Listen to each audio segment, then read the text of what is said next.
Hello, this is a guy who likes fanfiction and is too lazy to read, so here is all roads lead to Denerim in audio form. Check the description for the links to the author.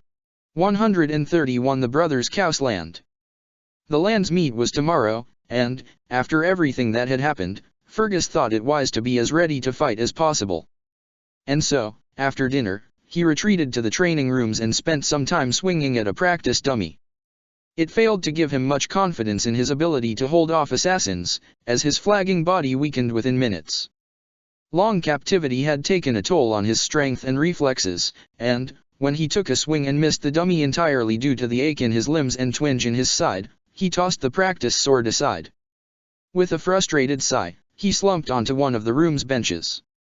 A warm tongue lapped at his hand, and Fergus instinctively reached out to scratch Hugo behind the ears. Only then did he become aware of his younger brother, standing in the doorway. Percy's face was a mask, as seemed to be its default position these days. Every time Fergus looked at it, he missed the laughing, playful baby brother he'd grown up with, the one who shirked familial duties to consort with the village girls, or who legitimately complained about the responsibility of running the estate while father and Fergus were away.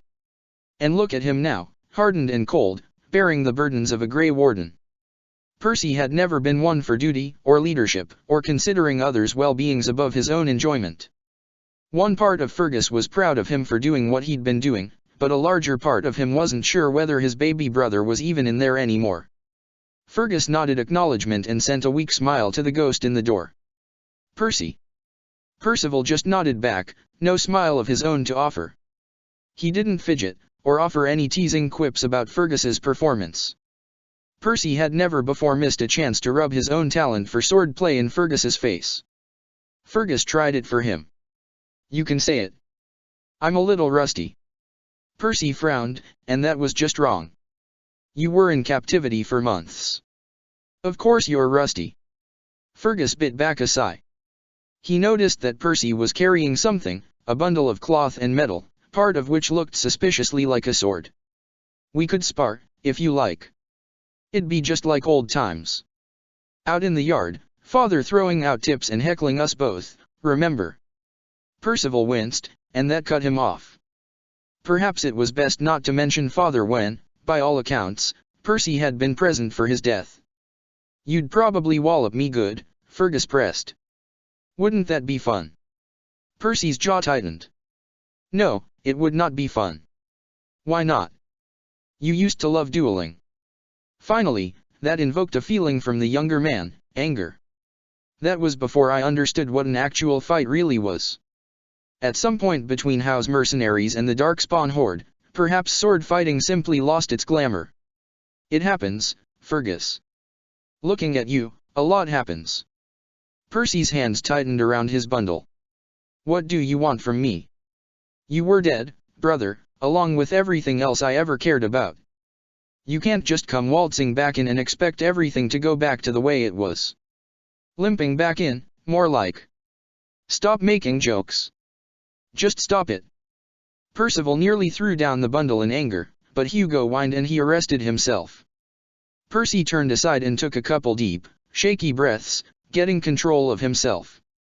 Recalling the blood-splattered mess an angry Percival had made of Howe's dungeon, Fergus thought it best to stay silent and let him. Fergus petted the mulberry, and only spoke once Percy had turned back around to face him. "I'm sorry, Percy, if I've been unfair. I simply don't know how to talk to you anymore."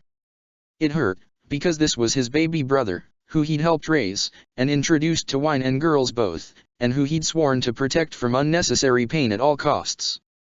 Percy had always been softer, a feeler rather than a fighter. And yet here he was, cold and hardened with the weight of the world on his shoulders. Percy huffed a sigh out of his nose. "This is not why I came." "Business, then." The younger man nodded and stepped resolutely into the room.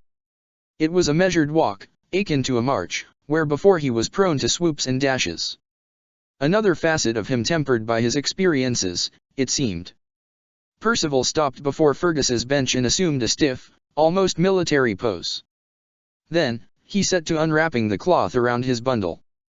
"I thought it best that you have these, for the land's meet." Curiosity piqued, Fergus leaned up, and watched as first a shield, then a sword, were revealed. And not just any shield, a battered one bearing the High Ever crest. Percival handed him the pair, and Fergus realized with shock that the sword was even more important. It was the Cousland family sword, of all things. "Where," he whispered, "did you get these?" "I've carried them since High Ever fell." That had been months ago. Fergus took a breath to steady himself, because it felt like he now held a little bit of what he'd lost in his hands. It wouldn't bring Oriana or his little Orin back, but it was a piece of that legacy they'd all once held so dear. "And you think I should have them? You're to stand for High Ever now." A glance up revealed that Percy's face had lost the coldness, at least. Now, it showed something distant and sad.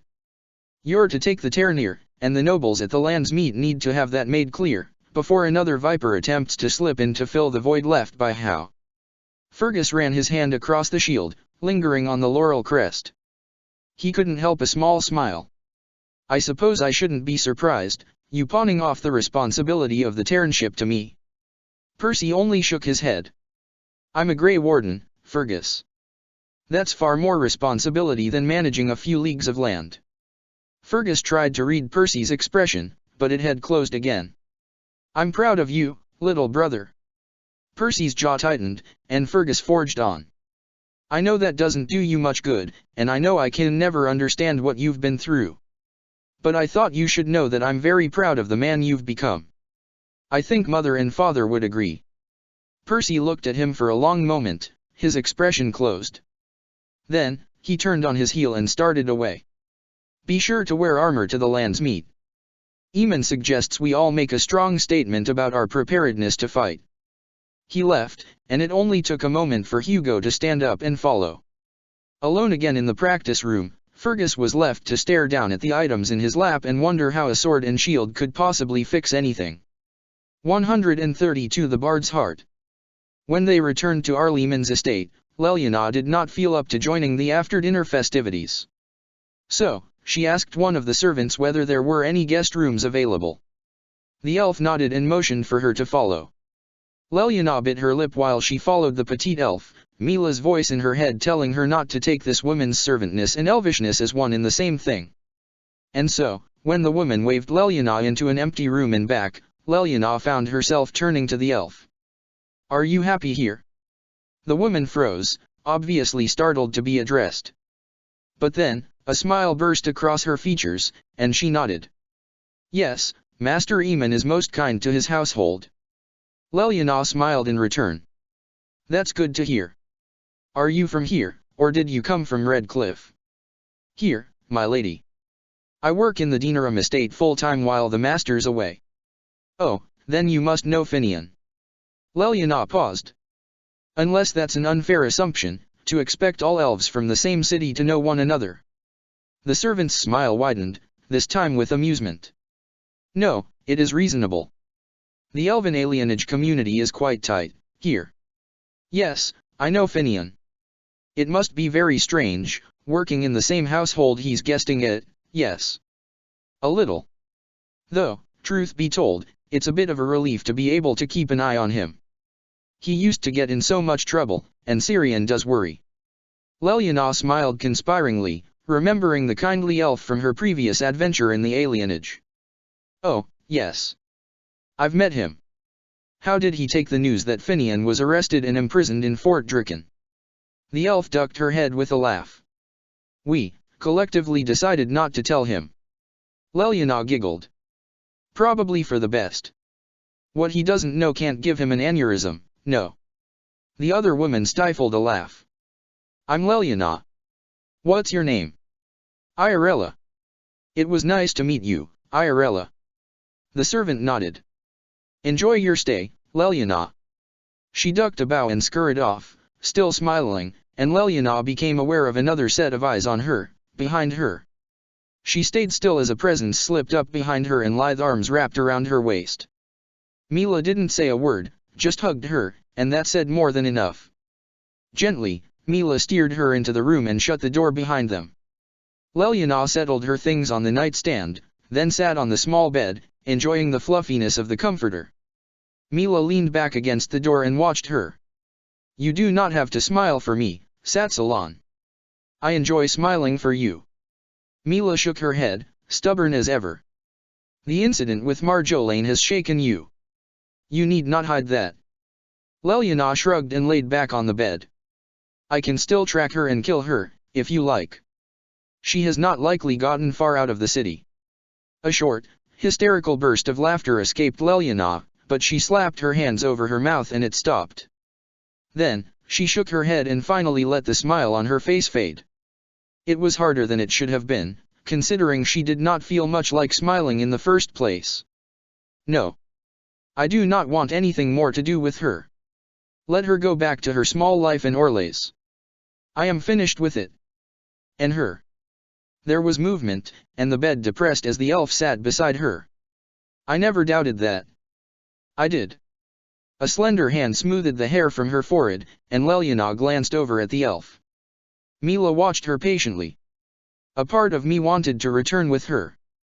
To go back to that life, even though I know that she would only use me again. You are drawn to excitement and challenge. That is not a bad thing. But it is, because it makes me want to go back to that life where I did such horrible things. I liked it. I could not even let you kill her because of it. You could not let us kill her, Vihanan, because such coldness is no longer in your nature. Mila ran a hand through her hair, and Leliana closed her eyes, because it was soothing. You always wish to believe the best of the world. You believe that in letting her live, you have refrained from doing that little bit of evil. Only to allow more evil, by letting her live on to do it. If you truly believed that, you would not hesitate to send myself or the assassin after her. Then, fondly. But you do, Ma Vihanan. That is why you are better than her. Leliana opened her eyes to see mossy green ones leaning over her. What does that one mean? Ma Vihanan. A red flush creeped to the tips of Mila's pointed ears. My heart. You would call me that, even after you know the sort of life I once led. I have told you, have I not, of my own crimes. Mila looked away. I, too, regret the lives I have taken unwarranted over the years. Yet I find that I cannot regret the life you had led. If you had not, you would not have fled to Ferelden and hidden in the Lothering Chantry, and we would never have met. A selfish sentiment, I know. Leliana's heart melted. A little, but it is also a little romantic, no. Mila met her eyes again, this time uncertainly. I would not know.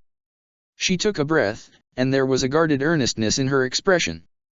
Before we met, I was closed off, even to my own people. I always had to be strong and independent, and never show my weaknesses to anyone. But you and the other wardens, you all accept my faults. It is strange. Mila's hand wandered down, to rest over her heart. You, Satasolan, taught me that other points of view need not be greeted with hostility, but with openness and a willingness to learn. You taught me that trust is not a thing to be hoarded and only given with great prying. I do not know what it is about your life that has made you as you are now, but I cannot regret it, because it has taught you to care, and to be free with your love and your joy. And that, in turn, has taught me. In that, you are my heart, and so I call you Ma Vihanan. Leliana felt tears running down her face by the end of it. Gently, she reached up and carded her fingers through Mila's hair, feeling silky locks and hard, cool beads both. Thank you, Mila. The elf shook her head. It is I, Ma Vihanan, who should be thanking you. Leliana stifled a giggle, and pulled Mila down for a kiss. 133 to crown a king. Alistair managed to put it off as long as possible. Once they'd returned from Leliana's personal quest, he'd made a point to check in with all the other wardens, then headed for the kitchen to snag the last bits of dinner. He'd lingered over the food, despite the fact that Eamon came in and gave him a look halfway through. And he stayed there, watching Alistair eat. As if Alistair would try to escape if he wasn't watched every minute. A little true, maybe, but still. Finally, Alistair's plate was clean, and he couldn't put it off any longer. He sighed and put down his fork. All right. Eamon nodded and started out of the room, and Alistair stood up and trudged after him. They were all waiting for him in Eamon's study, Eamon, Tegan, Percival, Finian, and Anara. This was bad.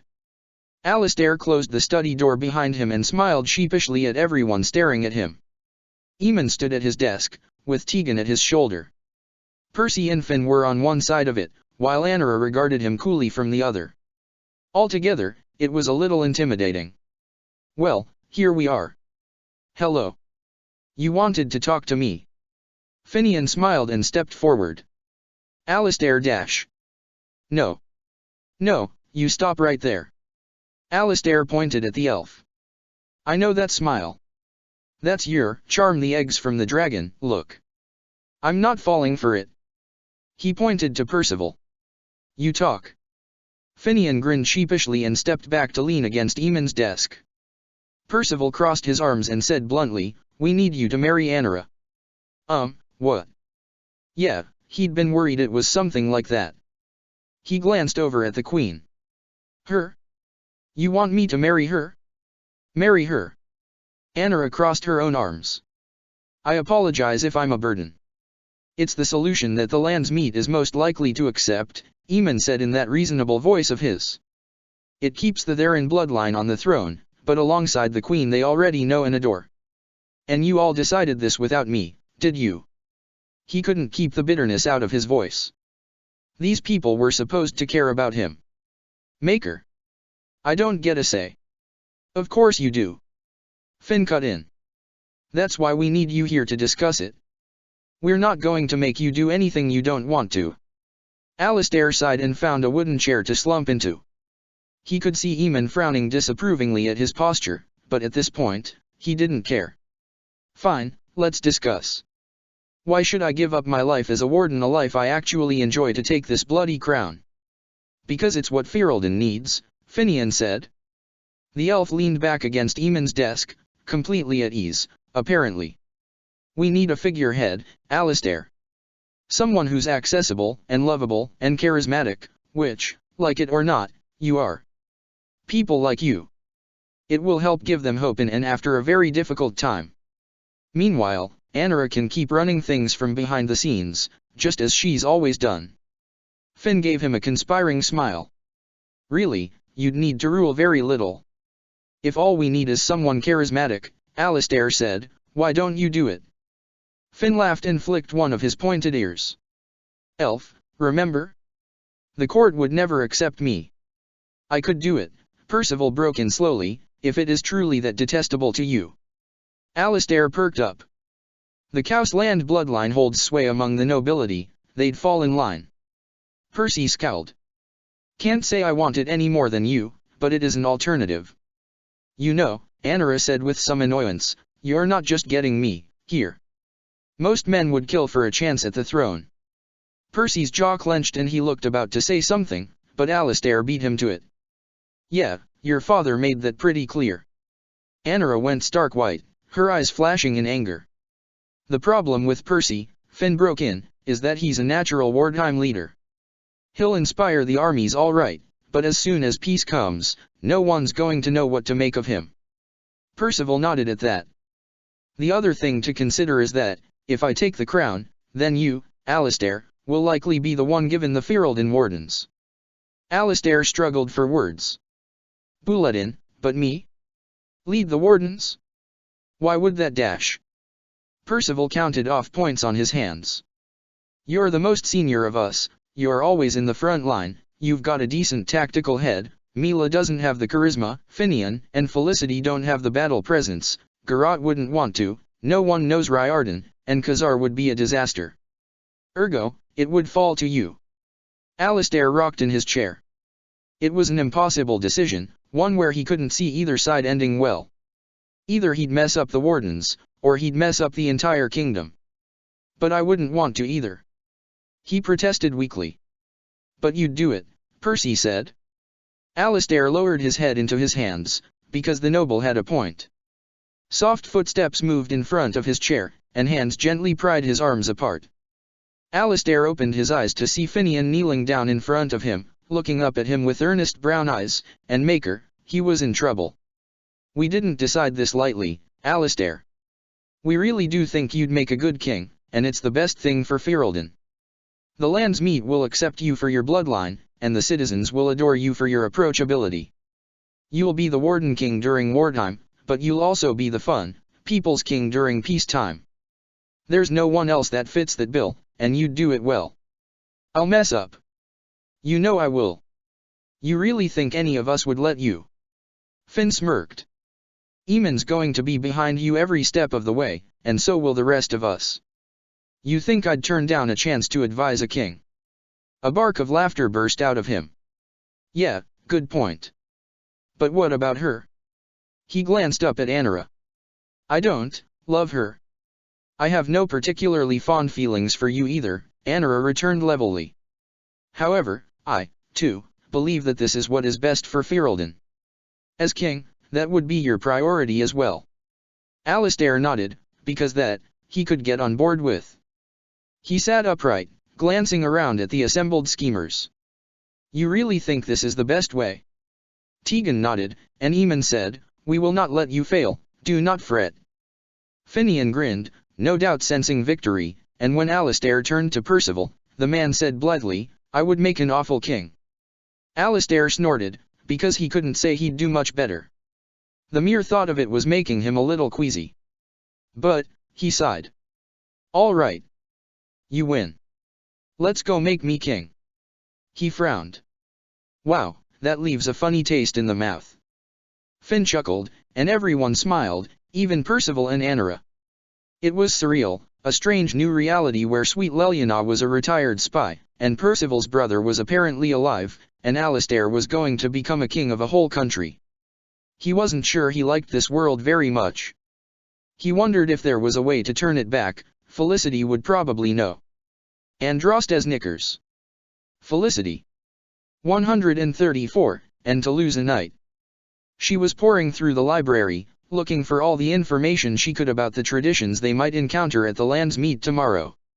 Etiquette books, and historical accounts of previous callings. What books she could find weren't particularly informative, but Felicity was good at reading between lines. All the while, Riordan watched her with an amused smile. She was still reeling, in many ways, after what he'd told her, though she supposed his explanation explained the reverence that the Grey Warden Order was historically afforded, even if most of Thedas wasn't aware of the source. Wardens gave their lives to slay the Darkspawn, literally in the case of the Archdemon. She could not help but consider the parallel between that and what Flemeth had intended to do to Morrigan. Could there be a way to do something similar to destroy Flemeth permanently? It would certainly warrant discussion with Morrigan, at the least. Although Felicity was loath to tell this news to any of her companions. Even the other wardens, their right to know notwithstanding. It was difficult news, and more so that Duncan had not thought to tell any of them about it, even Alistair. As if summoned by her thoughts, Felicity turned and found Alistair standing in the middle of the hallway, and jumped in surprise. Immediately, she could tell something was wrong. He looked at her with worried eyes, one hand tugging at his sleeve. She set the books she'd been collecting aside, forgotten. Alistair. Are you all right? There's something I need to talk to you about. His voice was hesitant and apologetic. More worried by the moment, she cast a farewell nod to Riordan, who nodded back, and led Alistair out of the library. They searched for a couple minutes for somewhere private, but the estate was truly full to bursting at this point. Finally, Alistair took her hand and led her outside through a back door, leading into a small, enclosed garden. The sun had set some time ago, leaving a scattering of stars above them. The garden was small, but well kept, and the only light were torch sconces flickering on distant walls. It would have been romantic, had Alistair not looked so upset. She stepped up and reached out to take his face, wanting to heal whatever was bothering him, but he only stepped back, out of her reach. Alistair. He looked down and took a breath. Thickly, he said, I'm so sorry. She didn't approach him again, trying to fight down her own hurt at that reaction. This obviously wasn't about her. Tell me what's wrong. His fidgeting was getting disconcerting. You know I care about you, right? Of course. She attempted a comforting smile. Your somewhat fumbling overtures have made that adorably clear. Right. Well, He tugged at his sleeve to the point where it nearly ripped, and she stepped forward to still his hands. Immediately, He turned the grip around and grasped her hands with silent desperation. Finally, he looked up and met her eyes. "You are an amazing woman, Felicity. You're smart, and lovely, and kind, and I've never met someone I wanted to be with more." "You make it sound like you're breaking this off," she said weakly. He looked away, and her stomach dropped. She stepped back, and he let her go. "Alistair, what's going on? Is this about the blight?" "No, well, a little." He turned and paced a couple steps away, obviously agitated. That helped quell her own hurt. Finally, he turned back and announced, "They're making me marry Anara." Felicity took a moment to process that, and only came out confused. "The Queen? But why would they? I don't understand." "You don't know," he sighed. "Of course you don't know. I never told you." He kicked one of the retaining walls and then ran a hand roughly through his hair. "I never wanted you to know." "To know what?" "Alistair, explain, please." He glanced at her. "I'm King Merrick's bastard son." For the first time she could remember, her brain just stopped. For a moment of time, she was utterly unaware of anything, her thoughts tripping over themselves in an attempt to make sense come from such a simple little sentence. She found herself being guided to sit on a garden bench, Alistair peering at her worriedly. "You're a Denerim?" "I copulated with a Denerim." He hushed her softly. "Probably best not to air that part. Alistair, this makes you the only remaining heir to the throne." Thought returned slowly. "Which is why you're to marry Anara." "I don't want to," he said quickly. "If you don't want me to, just say so, and I'll walk away from all of it." He was willing to turn down a throne for her? That was amazingly romantic. Once, before everything, she might have been tempted. Now, she blinked tears back and shook her head. "No, you have to do it." He blinked. "What, really? You'd be a good king, Alistair?" He stared at her as if she'd sprouted another head. She took his hands in hers. "Let us consider the evidence. You care about people, so much so that Loghain's betrayal at Ostagar has hit you personally. You bring people together and seek peace. Recall how you helped keep the peace amongst the bickering parties we were after Ostagar, even though you were in mourning yourself."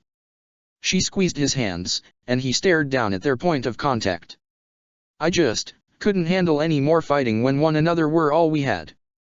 You value connections, and peace. That is an important trait for a societal role that is largely mediation." He glanced up at her thoughtfully.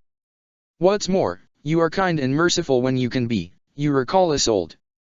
You told me of her, and you obviously disliked her, but you were genuinely upset when we discovered that she had been allowed to sacrifice herself, because it was an avoidable harm. But you are also logical and just when you need to be. You could not have put down all the criminals we have encountered without that. These are markers of a good leader, Alistair." He pouted, just a bit. "That's unfair. You're biased." "I am." She met his gaze earnestly, even while her eyes burned with incoming tears. "Even so, between that and your lineage, it stands that you are the logical choice to take over once Loghain is handled." He looked down again, and squeezed her hands gently. "And you won't regret what that means, for us." "Of course I will." Now she was crying in earnest, because she really would.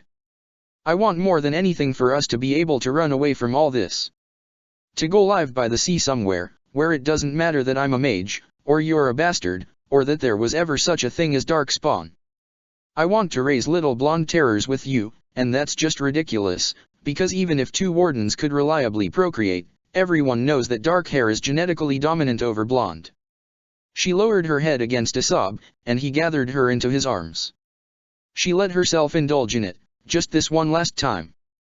"But," she said through her tears, "it is the nature of the Grey Wardens to sacrifice ourselves for the good of all. I cannot be selfish, Alistair. Not in this." "I want that too," he said thickly. "But Ferelden needs a king. I have to do it, otherwise it'll be Percy, and that's just going to give all the little Ferelden children nightmares." Felicity laughed and sobbed at the same time, because he was still trying to joke, even now, and she would miss that. "I love you, Felicity. Just thought you had the right to know, before everything. She nodded and hugged him, burrowing into his warmth. The sentiment is mutually reciprocated, she managed thickly. He didn't need to confirm the meaning of her words. Judging by the way he held her tight, he understood. Then again, he always had. 135 off to war. It was like a bunch of warriors preparing for war. Okaren sat back against the wall beside the cunnery, watching the fuss and bustle. Sten was tense, probably wanted to go with just like Okaren did. There would probably be head bashing, and Okaren was never one to turn down some good head bashing. But no, this situation was too delicate for the dwarf, or the cunnery, or the Antavan or Orlshian or witch or unsupervised enchanter. So they got to sit and wait at the estate while the wardens went and walked into what was probably a trap. Bah, forget it. They wanted to get themselves killed, it wasn't any of Okaren's business. Apparently. Eamon had left for the palace about half an hour earlier, armed to the teeth and bringing Tegan, Anara, and Fergus with him, the latter two hidden among his household guards. This left the 8 wardens, standing in the front hall, gathering last-minute bits of gear. Is this Kaelin's armor? Alistair cried loudly. Why in the Maker's name do we have Kaelin's armor, and why is it going on me? It's not the actual thing, Finian said as he strapped Alistair into the shining plate.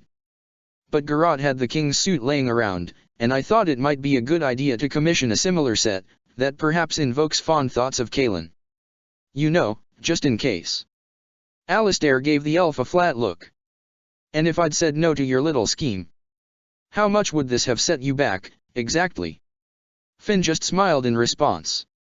Meanwhile, the witch was fussing over Cowsland. I do not like that we cannot accompany you. She sniffed disdainfully. I would very much like to meet this Loghain. And that is why you're staying, Percival replied evenly. He tied his steel gauntlets on.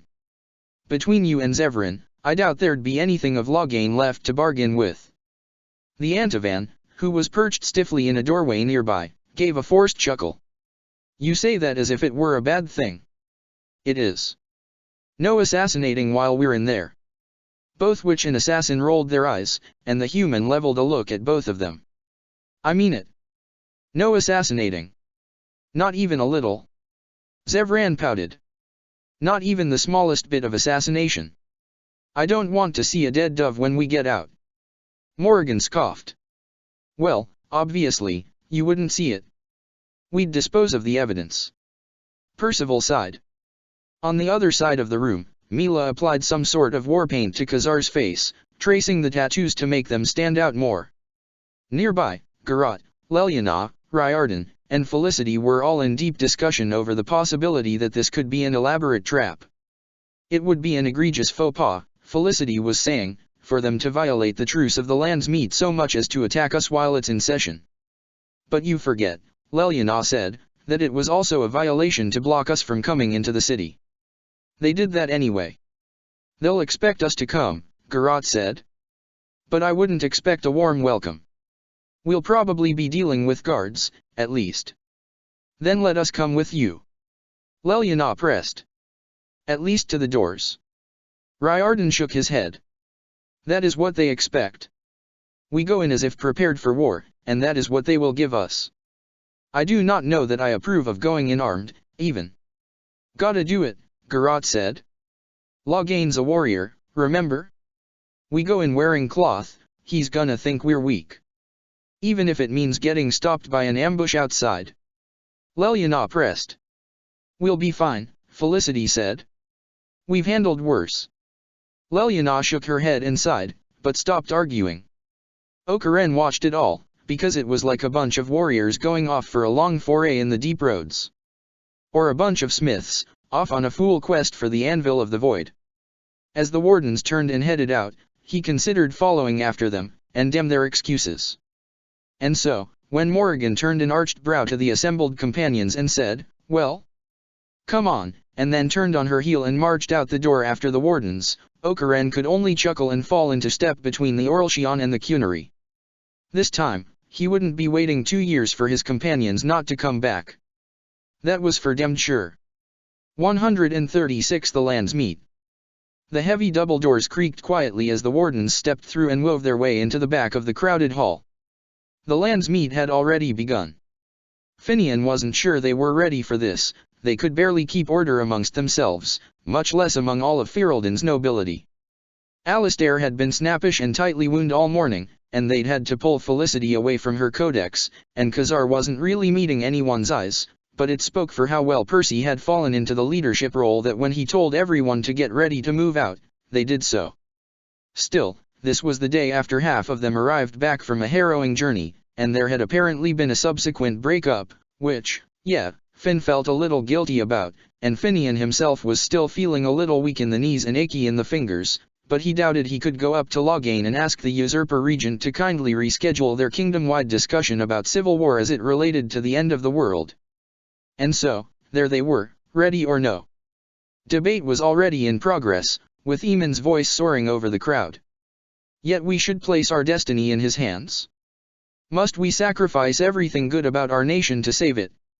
A smattering of applause signaled some agreement with the impassioned words. As the wardens wound their way through to the front of the crowd, Finian tried to do a quick head count of people clapping, to get a reading on what base they were starting with. So far, it didn't look promising. The retort was cool and confident. A fine performance, Eamon, but no one here is taken in by it.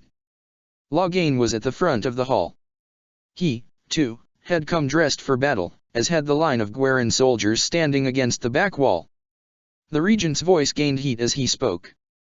You would attempt to put a puppet on the throne, and every soul here knows it. The better question is, who will pull the strings? Then, as if on cue, the crowd broke before them, and the wardens were standing before Loghain. The regent's eyes flashed as they fanned out before him, and he looked about to say something. I believe this is the part, Finn said with a grin, that you accuse one of us of being the puppeteer. Oh, the regent did not enjoy being interrupted. Wardens, he growled with thinly veiled venom. I see you all made it after all.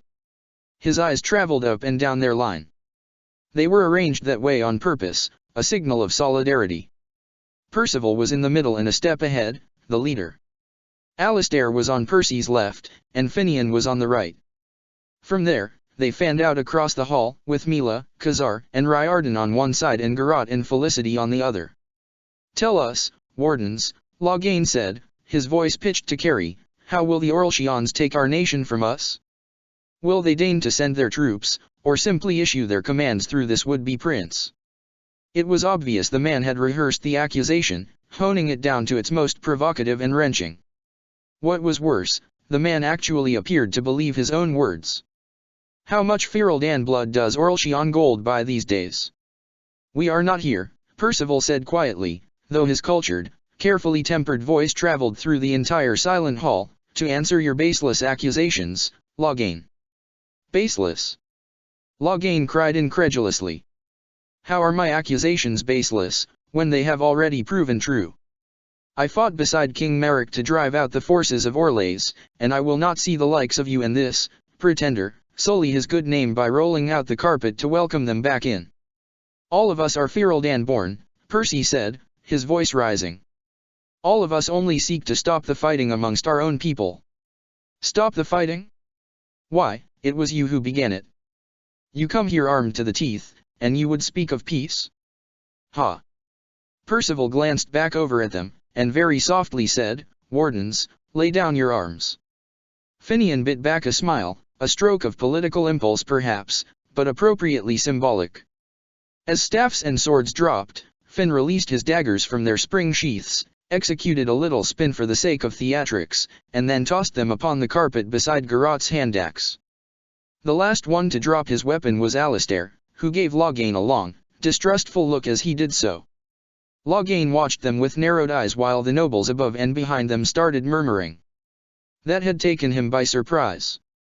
He was a tactician, calculating his opponent's next move, and attempting to scrounge up a response before they could execute it. Percival turned his head to the side and gave Finn a small nod. Finian stepped forward, his stomach alighting with butterflies as Loghain's focus shifted swiftly to just him. Adrenaline coursed through him, and he used that to don his most disarming grin and pitch his voice to address the audience.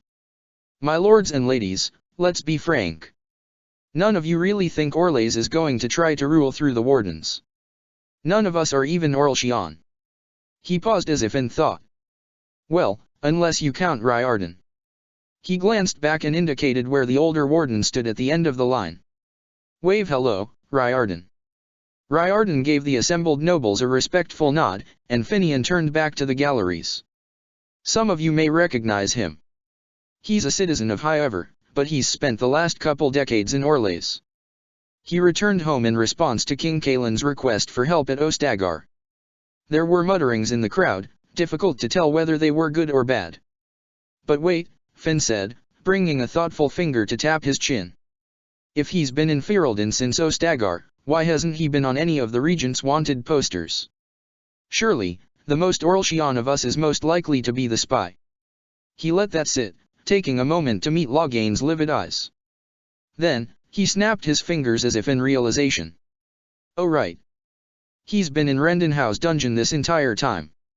An uproar from the galleries, silenced by Loghain's abrupt growl. And how would you know that? Oh yes, I recall, you broke into Renden's estate, Elf, and murdered him in his own home. Further, this man was a prisoner of war, suspected of treason. You would speak in defense of Arlhau, then. Finian raised his voice farther, letting the audience hear his confidence. That's interesting, because I would have thought you'd want to wash your hands of him, given who else we found in his dungeons. Relatives of your vassals, not the least of which was the son of a man you once fought and worked beside. He raised a hand to the gallery and shouted, Fergus Cousland. On cue, because they had discussed this beforehand, Fergus stepped out from behind Eamon and Tegan, wearing the Highever shield and sword that Percival had once borne. The land's meat was appropriately rocked, exclamations and questions breaking out all throughout the hall. Fergus stopped at the balustrade, overlooking the land's meat. He raised a hand, and the clamor fell away. Many of you knew my father, he said, and several of you have fought beside him. Some of you know me. Those of you who do know the Couslands, know the long history my bloodline has serving the throne of Ferelden.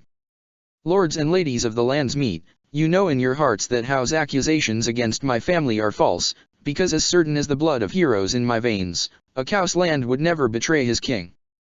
He raised up his shield, and a rumbling cheer roared through the hall. Loghain opened his mouth, but Finn didn't let him respond. Over the noise, he called, Are you still certain you wish to stand by Rendenhau, your lordship?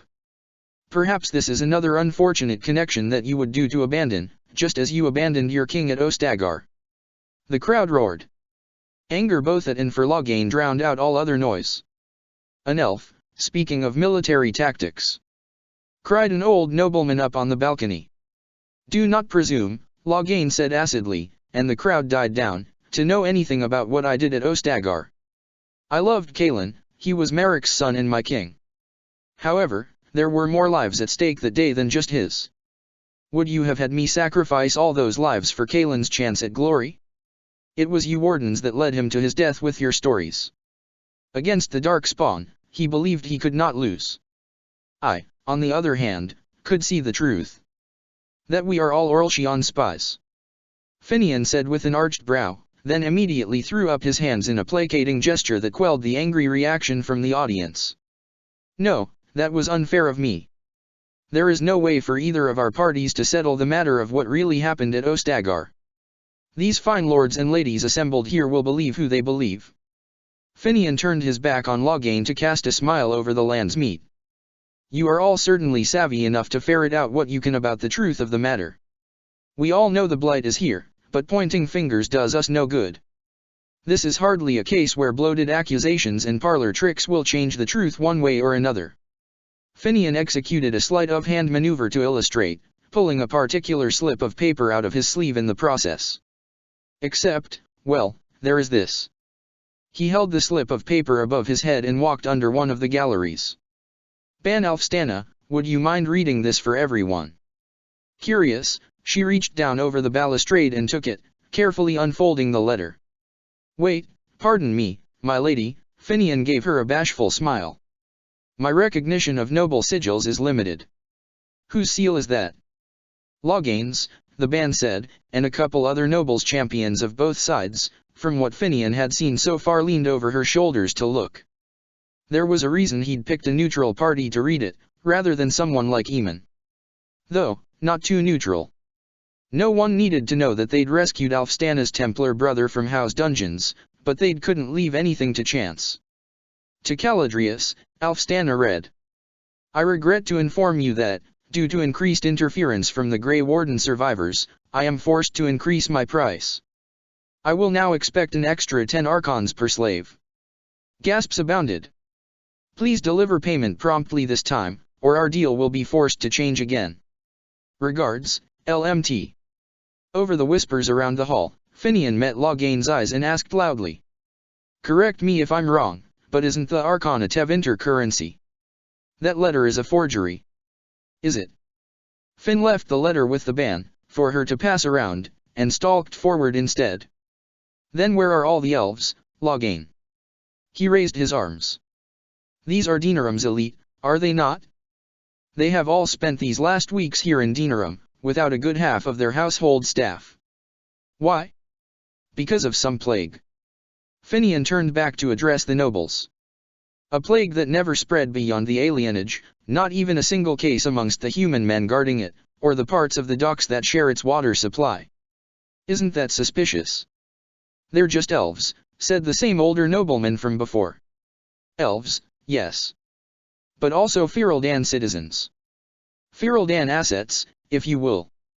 Assets that Loghain, he whirled and pointed a finger at the regent, sold to Tevinter. His voice rose, and the land's meat listened, rapt. Tevinter. The land of the Magi stirs, and the Black Divine. This man was so desperate not to let Fereldan fall into the hands of those he suspected might be Orlshian spies, that he took war funds from the Tevinter Imperium, the nation responsible for the blights. It was exhilarating, how they all leapt and roared at the end of the crescendo. Several nobles stood up and declared the very real threat of the Darkspawn, and called Loghain to task for his lack of action. Finian did not even need to say that the Darkspawn were the real enemy, when the assembly did it for him. A single bout of clapping filled the hall, sharp and slow, and the pandemonium died down to reveal Loghain stepping forward, bringing his hands together in sarcastic applause. You put on a very good show, Warden. But the fact remains that you have provided no better solution. Loghain, too, knew how to address the crowd. Do we not owe it to Marek to see the kingdom he built with his own blood put in the hands of someone worthy of it, rather than this puppet prince? Cheers rose from the opposition, fewer voices than before, but more fervent. Finian turned back to the warden line, again pitching his voice to be heard above the ruckus. What do you think, Alistair? Do you feel like a puppet? Alistair snorted and mumbled, I should hope not. It didn't carry though, so Finn motioned him forward. The warrior did so, stepping out of the line to stand beside Finian and clearing his throat. Louder, he said, I mean, I am not anyone's puppet. I may be inexperienced in politics, yes, but I am a Grey Warden, which means I know a thing or two about doing what's right. And you, Loghain, he pointed a finger, eyes burning bright with long-suppressed anger, have been doing everything but that. Do not dare lecture me, boy. You know nothing of which you speak. Then explain it. Alistair stood tall and animated, magnificent in his righteous anger. Explain to these people, Loghain, why you let Kaelin and the Grey Wardens die. You were the general, you called the final shots. If you truly cared that much for his life, you would have kept him off the field. I could have done nothing. He refused to listen to reason because of his obsession with you and your wardens.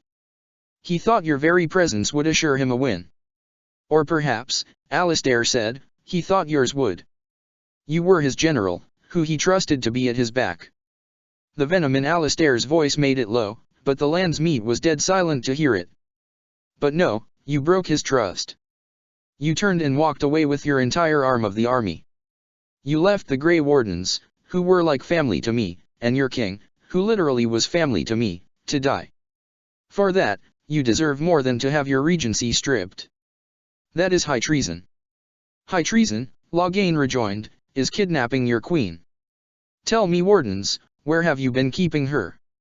I think, Finian broke in smoothly, she can answer that for herself. That, I can. Anara made herself known at the back of the floor, and the crowd split to allow her passage. She drew up even with Alistair, and Finian stepped respectfully back to rejoin the wardens. As Finian resumed his spot behind Percival, Garot's hand patted his back once. "Good show," the dwarf mumbled. "It's not over yet," Finn whispered back. Anera stood beside Alistair, not Loghain, as she addressed the landsmeet, and the message in that was artfully clear. "Lords and ladies of Ferelden, hear me. My father is no longer the man you knew. This man is not the hero of Riverdane. Anera." Loghain appeared to be truly struck speechless. "This man," she continued, "turned his troops aside and refused to protect your king as he fought bravely against the Dark Spawn." Finian watched the nobles hang on to her every word. A beloved queen indeed. "This man seized Kaelin's throne before his body was cold, and locked me away so that I could not reveal his treachery.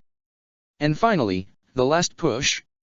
I might already have been killed, if not for the Grey Wardens." Loghain sagged with every word out of her mouth. "So their influence has poisoned even your mind, Anera," he said thickly. "I wanted to protect you from this." He turned to face the landsmeet, desperation coloring his words. "My lords and ladies, our land has been threatened before. It's been invaded, and lost, and won times beyond counting. This was the general, a military presence to be reckoned with." Alistair and Anera stood firm before him, however. "We Fereldanes have proven that we will never truly be conquered so long as we are united. We must not let ourselves be divided now." He raised his hands to the crowd, beseeching. "Stand with me, and we shall defeat even the Blight itself. Southreach stands with the Grey Wardens." Loghain hid a flinch, and Finian fought back a smile. "Waking Sea stands with the Grey Wardens." Banalfstana was quick to add. "Dragon's Peak supports the Wardens." However, Fergus's voice called, "Stands with the Grey Wardens, and the true king." Finian lowered his head so as not to show his giddiness as more and more voices joined in. A smattering of voices called out for Loghain, but it was obvious that such was a trickle against a deluge of support for the Wardens. It was obvious to everyone, judging by Loghain's sour look. "Traitors!" he cried, the honey leaving his tone completely to make way for pure bile. "Which of you stood against the Orlshian Emperor when his troops flattened your fields and raped your wives?" He spun on Eamon. "You fought with us once, Eamon. You cared about this land once. Before you got too old and fat and content to even see what you risk." He turned back on the landsmeet, a cornered animal. "None of you deserve a say in what happens here. None of you have spilled blood for this land the way I have. How dare you judge me?" The man wasn't doing himself any favors for his public image.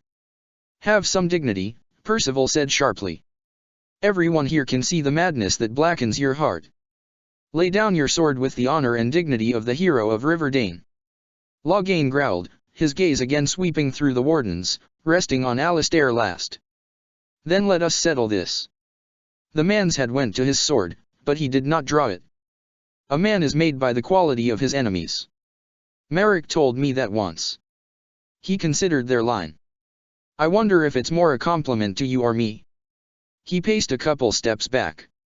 "There is only one way I will step down, and if you Wardens would claim any honor at all, you are welcome to take it from me by force." He turned back toward them. "A duel. Let the landsmeet declare the terms." "It shall be fought according to tradition," Banalfstana said. Finian was really beginning to like her. "A test of arms in single combat until one party yields.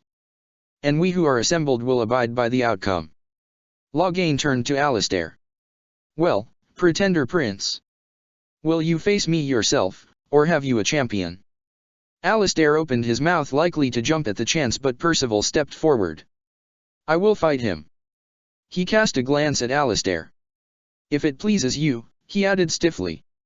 Finian quietly sighed in relief. It would be best if Alistair kept his hands clean of this, after all. At least Alistair looked amused as well as annoyed.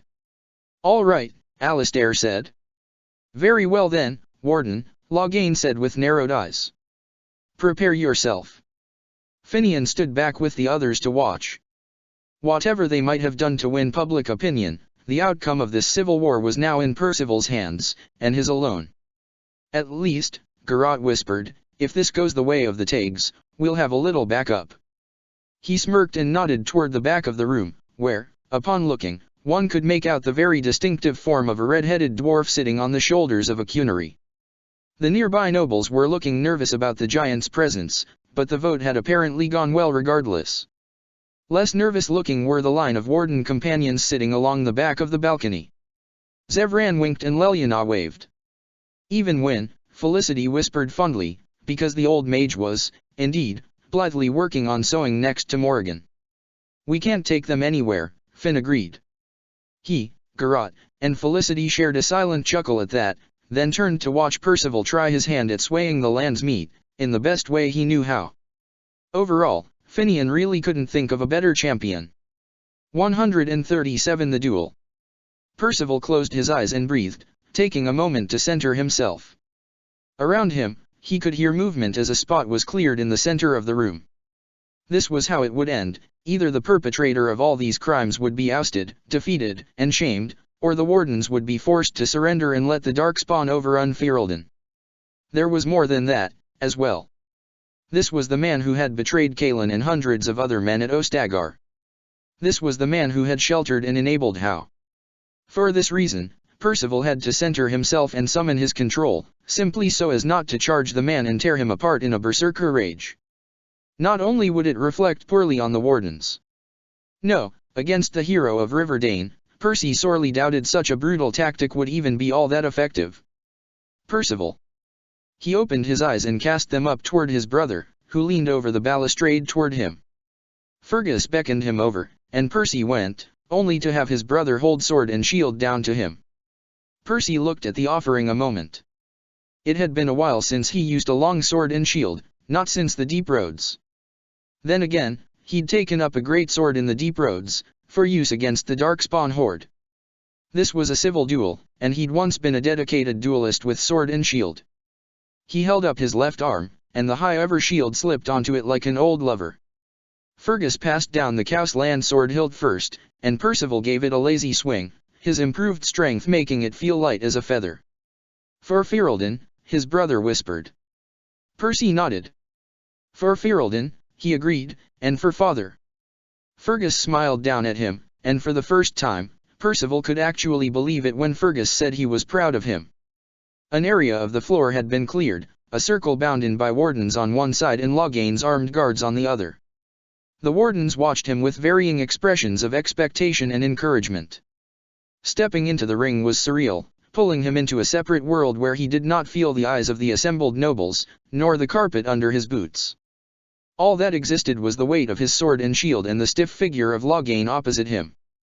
Percival circled around, studying the older man's stance, and Loghain stepped sideways to mirror him. Loghain prowled like a wolf, his movements smooth and sure, tight with restrained lethality. This man was a master of arms, he would not be an easy opponent. Percy spun his sword in front of him as he circled, getting a feel for how much force he would need to pierce chain with it. He noted a few weak spots in Loghain's armor, where the plates connected or joints used less padding. Places his sword could pierce. He could feel the regent's eyes sweep over him, doing the same for him. Percy took the first shot. He stepped forward and slapped the flat of his blade against his opponent's shield, watching the speed of Loghain's reflexes and feeling how much he gave under the blow. He stepped back and away before Loghain could counter, and they resumed circling. A subtle look passed through the old man's eyes, surprise. Over what, Percival could not say. Loghain slipped forward and executed a stab, which Percy shielded and countered, only to have Loghain, too, step back. It had merely been a questing blow, just as Percy's had. A pity. Percival did better when his opponents underestimated him. Percy struck, quick and precise against the other man's right side. Loghain's shield knocked it away, and Percy almost missed the blade coming at him from under the shield. He parried it with his sword, stepped back, and resumed the circling. Loghain was the next to move, stepping in and slicing down for Percival's unshielded thigh. Percy slid sideways to change it to a glancing blow, following with a slice of his own up high.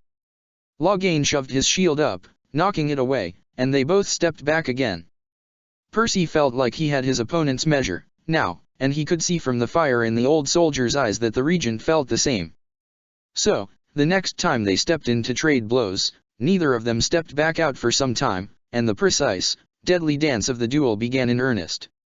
It was an intriguing sort of game, attempting to break past the old man's stolid defense without giving any opening of his own. His sword and shield were fast and sure, but Loghain had decades of honed reflexes, and moved to block and counter Percy's every move before he had a chance to fully execute each one. Percy wasn't one to turn down a challenge, so he ignored the little nicks and bruises he received as a result. A shield bash that sent him stumbling back jarred his shoulder where his own shield had taken the brunt, and he felt a spark of rage slip past his control. He tempered it and used it, a master smith banking a fire to forge the finest armaments. Anger lent him strength and speed that he shouldn't have had, and he stepped up the tempo of his own attacks. The old man, master of the craft though he was nonetheless aging, and could not keep up with the next flurry of blows. A high slice was blocked, bounced off, and turned into a low slice from the other side, parried, a step and a stab, knocked aside, Loghain's sword trapped to the side by Percy's shield as he stepped in, and a final stab under the plates of Loghain's shield shoulder. Loghain stepped back swiftly before the blade could do significant damage, shaking out his injured arm. Percival rubbed idly at a bruise on his cheek where Loghain's shield had bashed it. As one, they both took a sideways step and resumed circling, each catching their breath and cataloguing injuries. Loghain huffed a breath, regarding Percival with an expression that was guarded and full of new respect. "You're Bryce's younger boy, aren't you? The rake." A stab of anger shot through Percy, and he batted away the subsequent lazy stroke of Loghain's sword with a bit more force than was perhaps necessary. "I remember you. You dueled Kaelin once.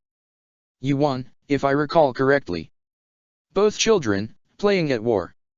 Percival's anger bade him act, so he attacked. Red was creeping around the corners of his vision, fighting against his precision and control.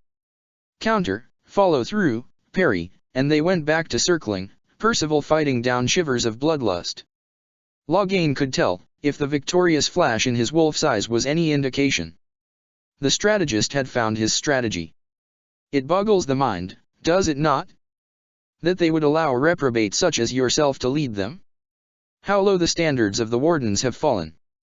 The heat spiked, and Percy lunged forward against a surge of red, bashing into the old man with his shield. Loghain was expecting it, and Percy felt a sword coming from under the shield to bite into the padding at his waist. He grit his teeth and shoved the sword away, stumbling back to breathe and get himself under control. Loghain followed, but Percy kept moving backwards, hiding behind his shield until his emotions stopped surging. After some moments of that, Loghain stopped pursuing, and stepped back to regard him with narrowed eyes. Only when Percival had lowered his shield did the old dog say, "You spoke of honor and dignity as if you've any idea what such things mean." He thwacked his sword against the floor, flicking droplets of Percy's blood across the carpet. "But when it comes down to the facts, you are just a green little pup, waving your father's sword and pretending to know what it truly means to sacrifice oneself for everyone." "Once, that was true," Percival growled, again lunging in. Again, Loghain braced himself, but Percival did not use the sheer brute force the older man was obviously expecting. Instead, he feinted toward doing so, making the man lean forward, and only then did he slide sideways and hook Loghain's shield with his own, throwing it wide open. Percy sliced his sword along Loghain's collar. Then, Percy growled in the older man's face, "My father and mother sacrificed themselves to save me, and I learned." He illustrated the point by kicking the older man soundly in the knee, sending him sprawling. Percival broke away and stepped back, getting himself back under control. Giving in to the urge to tear the old man asunder here would only reflect poorly upon the wardens. His repose gave the old man time to find his feet, though there was definitely a lopsidedness to his stance. "A dirty trick," Loghain snarled. "Daddy would be proud of his little boy, I'm sure. If you wish a fair fight, then cut the taunts and come at me, old man." Loghain grunted and stepped forward, sweeping in, and Percival knocked the sword up and away, clearing for a slice of his own. Once again, the two warriors traded blows, the pace of the exchange picking up. Percival chewed through his rage, stoking it just enough not to feel pain, but not so much that he got sloppy. Finally, after far longer than anyone would have thought, given his age, Percival managed to dive low and sweep his shield through the back of the old man's knees, laying Loghain flat on his back. Calmly, he put a foot on the regent's blade and laid his own at Loghain's throat. "Very well," Loghain gasped. "There is strength and conviction in you that I have not seen in a long time. I yield." Percival stepped back to allow the old man to stand. "Well, your highness?" Finian's voice asked behind him, and Percy was startled to recall their audience. He dared to look around, watching the nobles whisper and point between the two of them. Some scowled at the outcome, but many, many more were smiling. Given what he'd once been known for doing with their daughters and nieces, he was honestly surprised to see such a positive reaction. "What is to be done with him?" Finian's voice asked pointedly, and Percy turned his attention to his other wardens. They all smiled at him, and Garrot tossed him a thumbs up. Finian had turned pointedly to address Alistair, who was staring at Loghain and ignoring Anara's concerned look. "He stands accused of treason," the elf said. "Such a crime usually warrants execution." The queen turned a cold look toward Finian, but she held her tongue. "There is another option," Riordan said, stepping up to meet the royal pair, eyeing Loghain carefully. "The Terran is a warrior and general of renown. Let him be of use. Let him go through the joining." Percy exchanged a glance with Finn. This possibility, they had not discussed before the lands meet.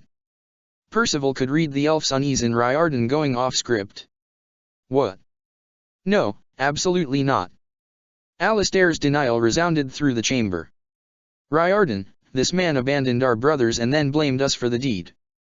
He hunted us down like animals. He tortured you. How can we simply forget that?" "The joining is often fatal," Anara said. "If he lives through it, you will have another.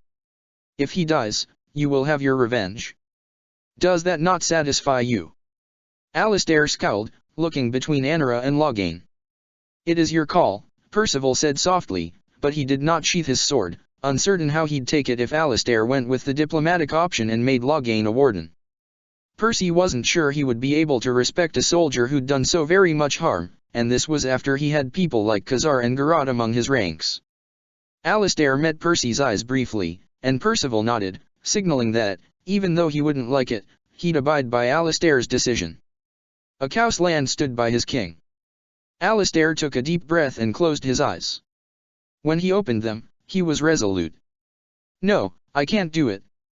Letting him into the wardens, just no." He took a step away from Anara, placing himself in front of the older man. "Loghain, you have been found guilty of crimes against Ferelden, and your king, and common human decency. Because of you, hundreds have died, and more have lost their land to the blight for your inaction. For these crimes, and others, you will be put to death." "You can't do this," Anara said, barely keeping her calm against obvious panic. "My father may have been wrong, but he is still a hero to the people." "Anara," Loghain said softly. "Hush. It's over." He looked over them with tired eyes. "Now, a wild animal finally tamed. Stop treating me like a child. This is serious." Loghain bowed his head, and it struck Percival that he appeared at peace with this. It struck an old, aching chord in Percival, because his father had looked much the same, near the end. Daughters never grow up, Anara. They remain 6 years old with pigtails and skinned knees forever. Father dash. And there, her control broke, her head lowering into his hands. Loghain didn't look up, simply waiting. Alistair nodded to Percival, and he returned it. Percy stepped up to the old man, this time encountering no resistance, and thrust his sword in neatly under the man's chest plate, piercing his heart. Loghain slumped with a final sigh, and Anara ran forward to catch her father and sob over his body. Percival gripped his father's sword tightly, her pain recalling echoes of his own. It was awful. He wouldn't have been surprised if Anna returned and left Denerim after this. He knew he could never hope to earn her forgiveness, honorable death, or no. Just as he, and Alistair, it seemed, could never have forgiven Loghain for all the evil done under his command. Sometimes, Percy was coming to realize, there were simply no right options. Now that that matter is settled, Eamon's grave voice resounded through the silent lands meet. We must turn our attention forward. Alistair, will you accept your father's legacy and lead Ferelden in our time of need? The man looked pale. Well, the Darkspawn. I think what he's trying to say, Arleman, Finian cut in smoothly, because Anara, who should have been defending him, could not, is that he cannot in good conscience claim any titles and honor until the Darkspawn threat has been neutralized. Finian raised his voice, imbuing it with that supernatural ability to make the spirits around him soar. As such, the king will be going into battle to fight alongside his countrymen, to beat back the Blight. He raised a hand, and the nobles let out a muted cheer. And I hope, Alistair said, his voice not quite as effective as Finian's, that you will all accept Percival Cousland as the interim leader of my armies. Surprisingly, this instigated another round of cheers, and Percy was flabbergasted. What, are you serious? He asked softly. Alistair cast him an echo of his old crooked smile. If you're making me king, I'm taking you down with me. Finian sniggered. Don't think you're getting away with this, either. Wouldn't dream of it, Finian said. The elf was practically glowing right now. The nobles were coming down from the balconies to meet their new king, so Percival stepped back to give them room. That was well done, if perhaps with somewhat less disemboweling than expected. He wasn't even surprised to hear that voice here. Morrigan, he sighed, turning to give the witch a flat look. She leaned against the wall in a nearby alcove, eyeing him with silent challenge. Is the concept of following orders simply beyond your comprehension? She sniffed in mild disdain. I was not about to let you wardens wander off into danger without my aid. The last time I allowed such a thing, you were trapped inside that stone tower for 4 days.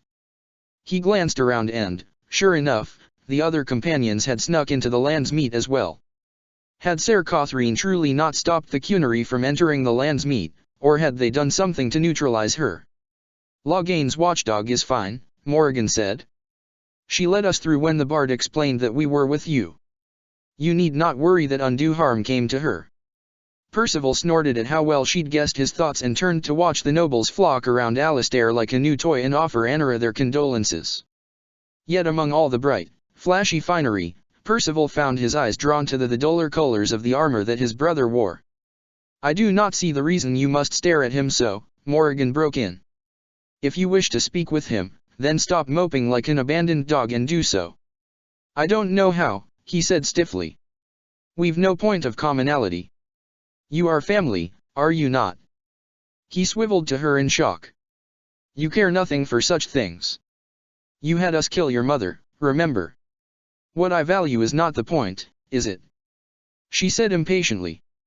You find family important. Therefore, it stands that denying yourself such things when they are set before you is nothing but pointless self-flagellation. Leave it to Morrigan to put things in stark perspective. Part of him was afraid that, were he to try, Fergus would realize how twisted and cold he'd become and reject him, but dwelling on such fears was only creating a different sort of misery. And Morrigan had no patience for self-inflicted misery. He thinks you're nothing but a fling, you know, he said. Am I not? He arched a brow at her. Have you seen me flirting with any of the many, many ladies here? Who, I might add, would not go out of their way to be utterly vexing at every turn. My, what a charmer you are. Her voice was imbued with warm sarcasm, and how was that possible, exactly? The point is, you're not a fling.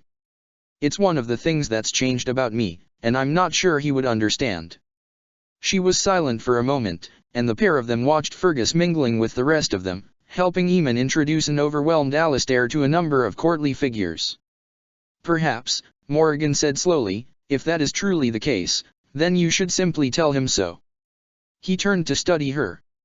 She appeared deep in thought about something. Tell him that you're important to me? You'd actually condone that? There was challenge in her eyes, but also an unspoken fear. Fear of what, he could not fathom. If that is indeed the case. Slowly, he nodded. Then, seeing a break in the crowd, saw his chance to at least return the high-ever sword and shield to Fergus. It was somewhat nerve-wracking, wading into the sea of nobility where he'd once felt at home, a long time ago, but he contented himself in the thought that Alistair was at least twice as uncomfortable as he was. His brother turned to greet him and, eyes shining, said, Good job, brother. That was quite impressive, a voice said nearby, and Percy turned to see Arl Bryland smiling at him. I must say, when my daughter gushed about your handiness with a blade, I'd always thought she was being crass. A flare of guilt flowered in his stomach. Haberon had always had a bit of a crush on him. She may have been, even then, Leonis. This was another voice to Percy's other side, and he turned to see Arl Gallagher Wolf's grizzled gaze on him. Something in Percy froze like a rabbit under the peruse of a hawk. The last time he had been this close to Arl Wolf, the older man had just caught Percival in bed with his twin nieces. Percival bowed his head. My lord, I must dash. None of that, Wolf said, waving him gruffly to silence. The boy who needed to make those apologies has obviously grown up into a good man. A heavy hand landed on Percival's shoulder, and he stared at the old Arl, feeling a lump forming in his throat. I lost my boys to this demmed blight. So believe when I say that I will follow you, Percival Cowsland, Grey Warden, and fight to the death at your side to see Ferelden freed from the dark spawn. The nobles around them murmured assent, and Percival could barely speak through the lump in his throat. Thank you, he managed. No, thank you, Arl Bryland said with a smile. Arl Wolf stepped back, and cried, let's hear it for the Grey Wardens. A cheer went up through the hall, and Percival couldn't help a glance back at his fellow wardens as they were showered with adulation. Khazar was nearly knocked over by an over-enthusiastic pat on the back. Lords and ladies, Percival called as the cheers died down, feeling a little more up to accepting the role Alistair had thrust upon him. Gather your forces. Tomorrow, we march for Redcliffe. The cheer was deafening. 138 The aftermath. Alistair managed to hold in his spectacular bitchfit until dinner that night. Khazar was a little impressed about that, actually. He knew a thing or two about bitchfits, and the one Alistair was nurturing was not the kind that was easy to restrain. By dinner, Morrigan had been dispatched to Orzammar to let the dwarves know it was time to mobilize, and Mila had grabbed Leliana and run off to do the same with the Dalish. Preparations were underway, and the shock of the land's meat was settling into popular knowledge. The only person not excited to get going was the Queen, what with the whole dead dad thing, and even her ire over her father being spiked like a roast pig had been soothed by a bit of diplomacy from Arleman and Finian to Bree. Finn was still glowing a little bit over dinner, all chatty and happy. Khazar knew a thing or two about power highs, as well, and Finn was riding a doozy of one. Khazar snorted into his venison at the thought, what sort of crazy did you have to be to enjoy all that political crap? Khazar was glad his only role during the land's meet had been to stand around and not fall asleep. Ah well. Finian deserved to have his creepy sort of fun. It worked, after all. The remaining wardens, companions, and a few of Eamon's estate were gathered in the dining hall over dinner. Khazar was sitting between Garrot and Felicity who, he'd noticed, was not chatty and happy. He'd have asked what was wrong, but, the Templar was marrying someone else. Kind of an obvious question. It made Khazar a little angry at Alistair, actually, that he'd do that to Felicity, and wasn't that a weird feeling? The Amel woman had seriously messed up his brain, or something. Thinking of his messed up head made him mentally poke at the gaping empty hole in his mind, like a kid who couldn't help but pick at a scab. Or maybe it was more like a recent amputee, because he heard missing limbs felt like this, a ghost of a presence there from time to time, only calling attention to the absence.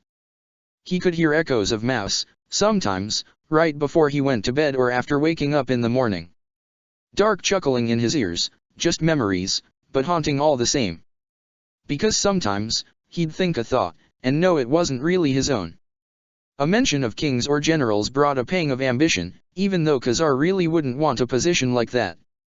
A twisted, dead tree would recall a memory of wandering the Fade in search of someone to feed on.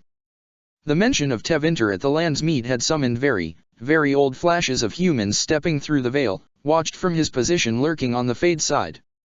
And yesterday, Khazar had accidentally pricked his middle finger on a nail, just enough to bleed. He'd spent a good hour in his room, mesmerized as he squeezed the digit to keep drops welling out, his head spinning and breath coming short against silent whispers of power, the demon that was himself trying to bring the rest under thrall. It was part of him now.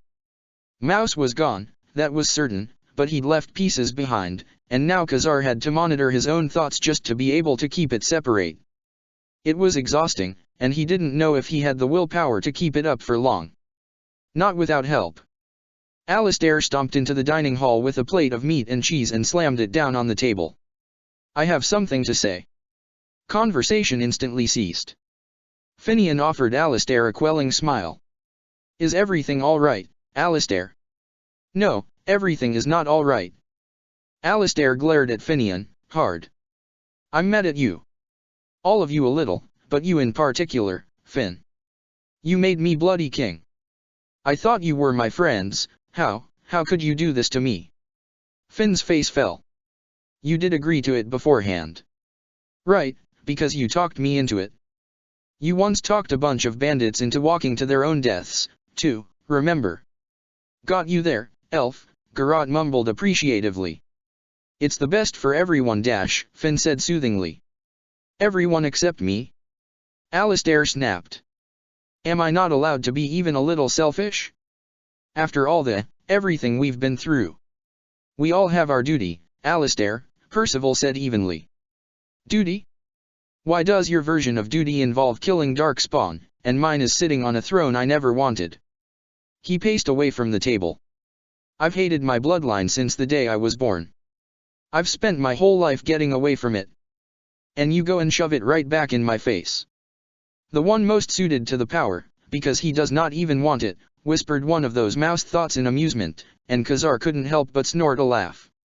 Alistair froze mid-step, then spun sharply and glared daggers at him. What? He bit out, Khazar. Khazar met his glare evenly, wondering why he wasn't rising to the obvious anger in the Templar's voice. Huh. Just thinking that it was funny. You're gonna do it, but you're gonna hate it, and that's why you'll be good at it. It's funny. Bitterly, Alistair snapped, how does being miserable every moment make me a good king, exactly? Because it's power you don't want. He paused, because the idiot didn't seem to be getting it. Look, I know a thing or two about power highs, right? They're addicting things, make you do crazy, stupid crap. It's easy to forget that you're just a person too, part of this whole society of people who feel things like you do. You forget that, when you've got power. He found himself looking down at his dinner plate. But you will hate it, which means you'll never feel that high.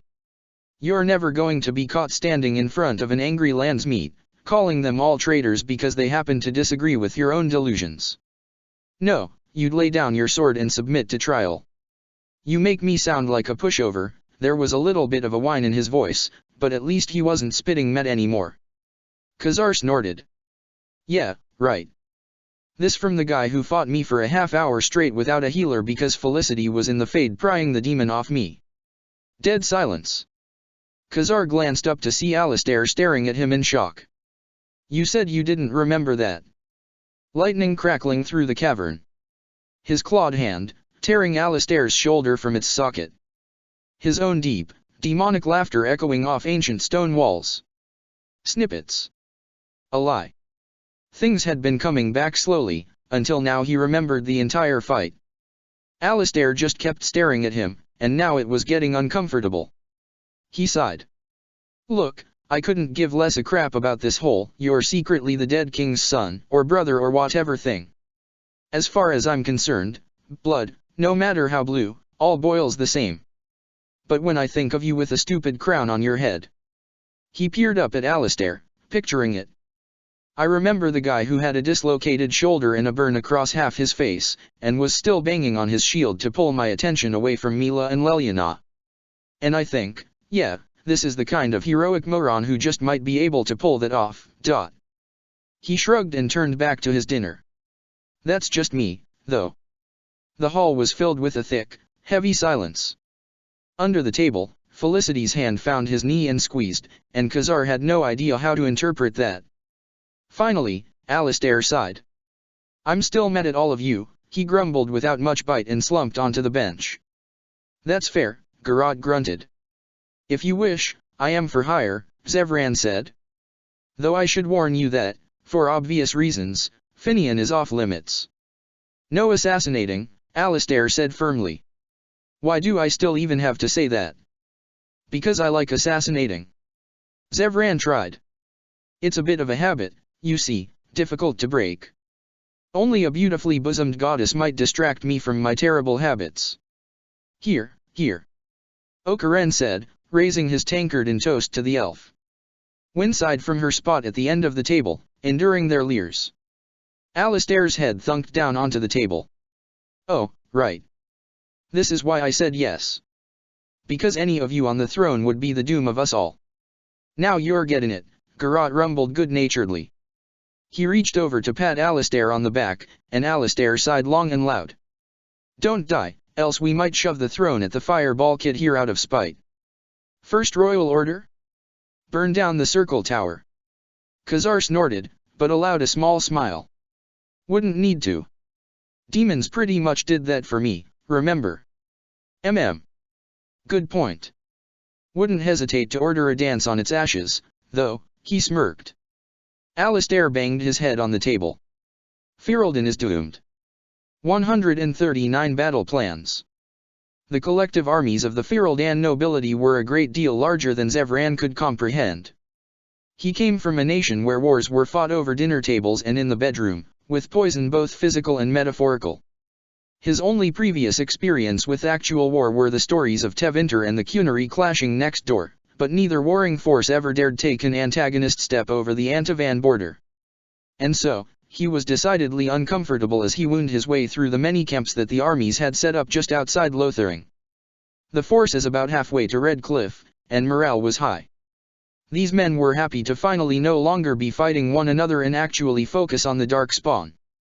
Or so Zevran assumed. He was honestly tiring of this entire thing. He slipped between campfires with his hands full of his burden, occasionally greeted with a smile or shout as he was spotted.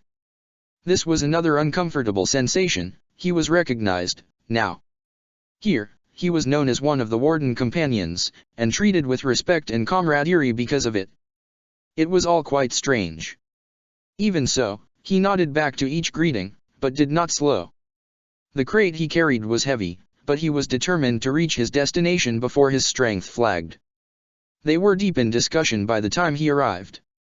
Much chance of using our numbers against it in the deep roads, Felicity was saying. She had a number of maps spread out before her as she knelt by the fire. Therefore, our best bet is to draw it out into the open. Where it has the advantage of flight, Percival said, standing opposite her. And over half our forces will be ineffective until it's grounded. It is better than the alternative, Sten said. He was a stolid presence at Felicity's shoulder. In those tunnels, the armies will be no better than fodder. While it is true some may as well be anyway, even so it is a waste of resources. Far better to engage it across a wider battlefield to make full use of forces. As long as Finian refrains from jumping on its back, Zevran said, announcing his arrival, I think we will make do. The assorted wardens and companions around the campfire turned to greet him with varying levels of welcome. Best was Finian, of course, who grinned warmly up at him, the golden hoop on his ear glittering in the firelight. The reformed crow couldn't help but smile back at the sight. Is that? Alistair asked. Zevran, what are those? A gift. From Bansired, in gratitude for freeing his son from the clutches of the poor departed How. Zevran dropped his burden in front of the fire, and backed away as the wardens reached over to pluck out the contents. The man cornered me this evening and was quite insistent. And, I am never one to turn down free crates of fine spirits, so. A crate of healing potions would be more useful, Felicity said with a sigh. Okaren chortled, popping the cork of the bottle he'd picked. Then you haven't been using spirits the right way. That drew a few chuckles, and the wardens settled back with their gifted drinks, some imbibing with more gusto than others. Go on, Felicity, Percival said, settling down with an Orlchion wine. Sten was the one to continue.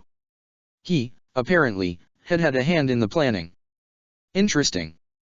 Bringing it out of the air will not be a problem, if the forces are efficient with their given tasks.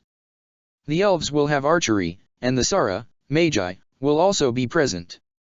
Felicity broke in, my concern is that there will be no warden near where it comes down. Given the potential size of the army and our small numbers, there is a good chance that the armies may physically cut it to pieces before a warden can finish it. She exchanged a look with Riordan. And that's a problem? Garrot asked with an arched brow. A rather large one. Felicity glanced around, and Zevran couldn't help but notice that her eyes were counting off the non-wardens present. We will discuss it privately soon. For now, suffice to say that there is a reason wardens are necessary to take down the archdemon. Khazar was nodding along thoughtfully, and Zevran could tell he was not the only one intrigued by this. We will have to form a warden prong whose sole task is to chase down the archdemon and slay it. It should be a small group, for heightened mobility. Sten nodded. There is another problem. We are currently amassing 4 separate armies, none of which have been trained to work together, nor from what I have seen will they make the attempt. The Dalish alone, Finn agreed, will refuse to work under a human king. He shrugged at Alistair. Nothing personal. Didn't want them anyway, Alistair mumbled gloomily.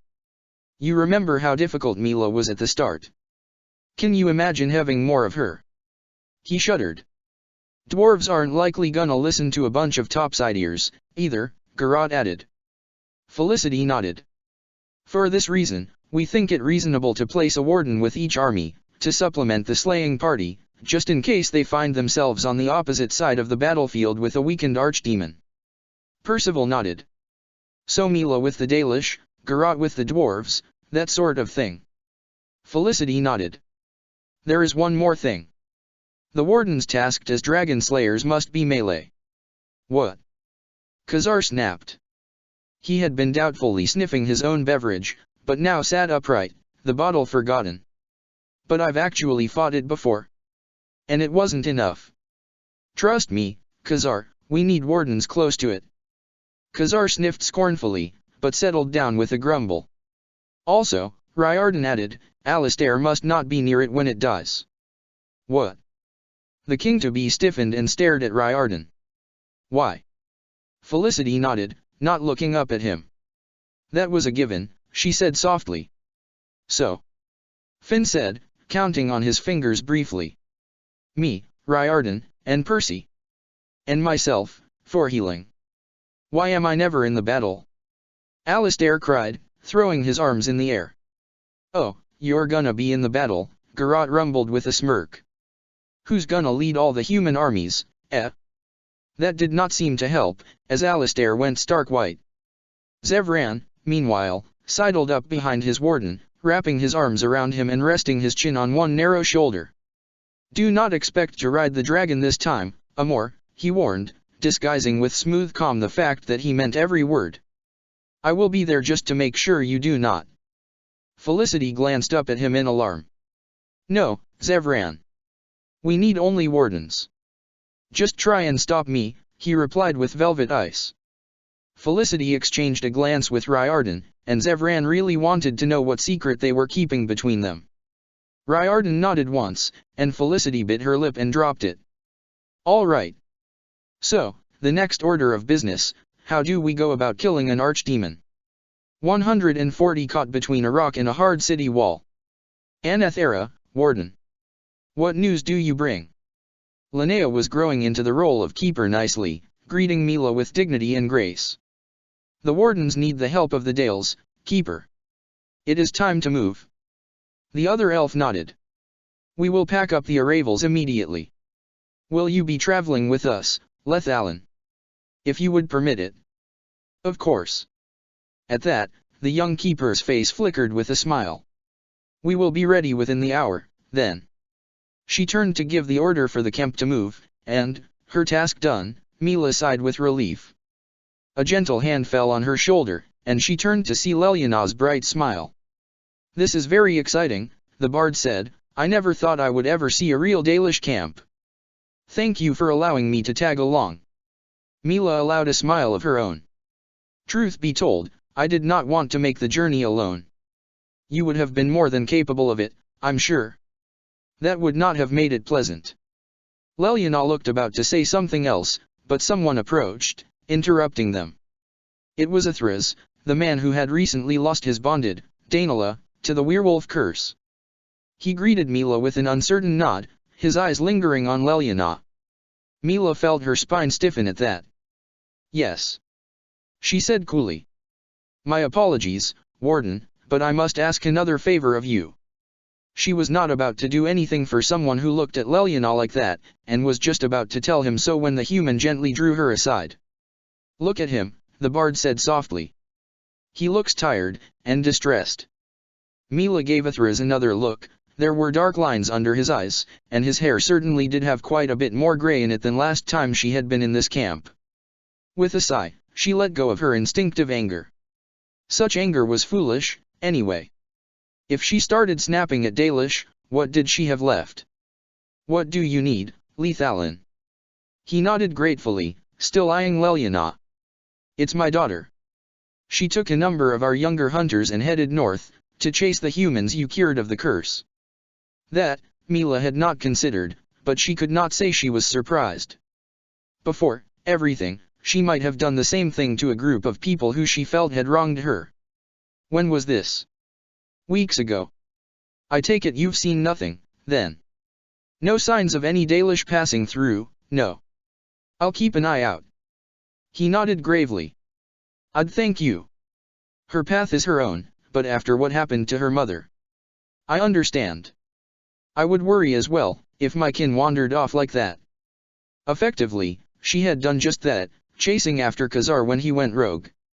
In hopes of easing Athra's concern, she added, my own clan went north. Perhaps she will encounter them. He sighed. I can hope she is willing to accept their help. At least someone's being proactive, said the voice of Sorel, the clan storyteller. The lore master stopped before them, a sack slung over one shoulder. After what those Shemlin did to our hunters, I had half a mind to join her. Sorel's gaze was narrow and suspicious, and fixed squarely on Lelyana. Mila went cold. Watch who you speak such things in front of, storyteller. I have every right to speak my mind. This is our clan, and our home. Why would you bring a shaman here? You know what happened to us. Lelyana has been nothing but loyal to the wardens. She's one of them.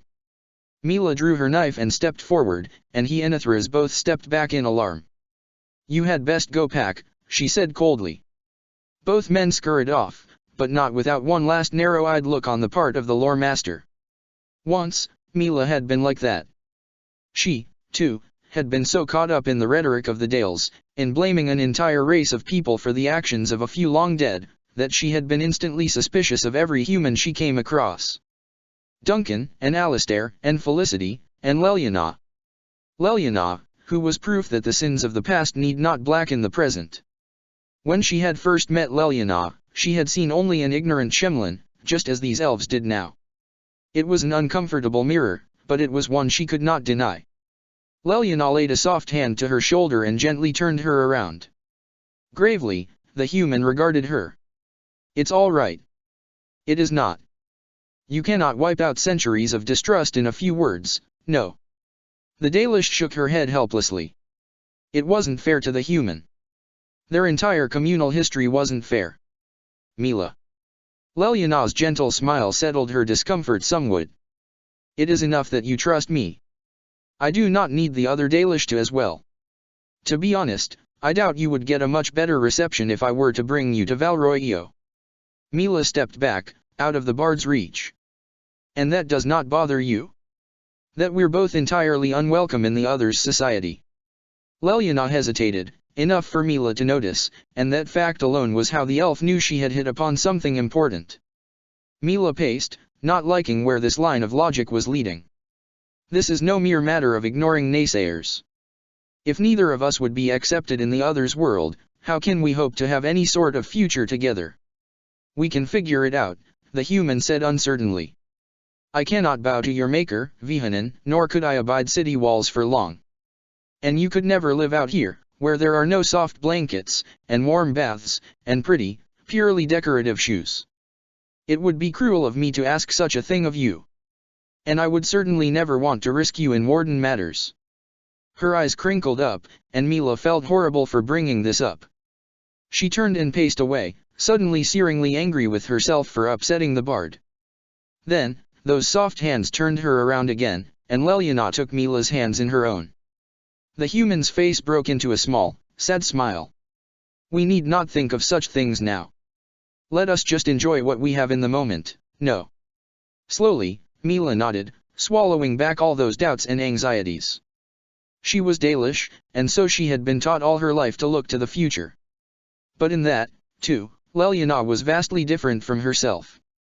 And that, too, was a thing that Mila could learn from her, and keep close to her heart like all the rest of it, guarded safe in that warm, musical place the human had taken up inside her core. Mila leaned in and rested her head on the bard's shoulder, listening to her heartbeat. If the moment was what she would have, then that was what she would take. Check the description for the links to the author.